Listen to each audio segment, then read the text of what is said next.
First up, let's begin with the Supreme Relief for Sadhguru's Isa Foundation. The Supreme Court today has restrained the police action against the foundation, which was ordered by the Madras High Court, saying you can't let army or the police inside this ashram. The three-judge bench has now presided by the Chief Justice of India, D.Y. Chandrachud, transferred to itself the petition pending in the High Court and directed the police to file a status report in the Supreme Court.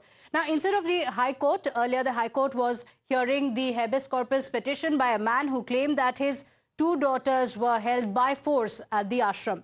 Now, on the High Court's orders, around 200 police personnel had raided the ashram in this regard. Remember, the raids had been taking place, after which now the Supreme Court has made the observations, and for now, the police action in this regard has been halted. So today, the Supreme Court criticized the High Court order and said, let's get you the observations that were made by the top court in this regard. So the Supreme Court saying you can't let army or the police into an institution like this. So strong words by the top court of the country, saying the two girls told the Supreme Court that they were staying at the ashram voluntarily. So the action came after two girls were said to be in the ashram. Now, the girls had told the Supreme Court that they had decided to be there voluntarily. Now, the girls, in fact, went on to say that they are free to move around outside as well, hinting that the allegations are absolutely false. In fact, in the hearing in the Supreme Court, one of the girls also participated in a marathon of 10 kilometers. This fact was also mentioned, going on to prove further that the girls were not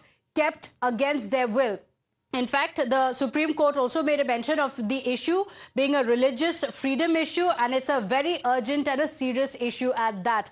So the Supreme Court also making the observation that Sadhguru is very revered and has lakhs of followers across the country. In fact, the High Court cannot start such inquiries on a mere oral assertion. This is what the Supreme Court has said. So making some strong observations there.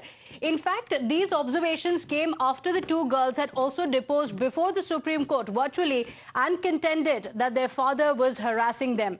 They said, and I quote, let's take you through the contentions of the girls as well. This is what they have told the Supreme Court, mind you, as the hearing was taking place. So they went on to say that we are here at the Isha Yoga Center by our own will. So the claim that had been made by the father was absolutely false. That's what they told the Supreme Court. They also said that we had also told the High Court that we stay here voluntarily. And this is nothing but harassment from our father's side since the past 8 years. In fact, the girls also came on record to tell the Supreme Court that we came to the ashram when we were 24 and 27-year-olds. So saying that they were adults when they had made that decision.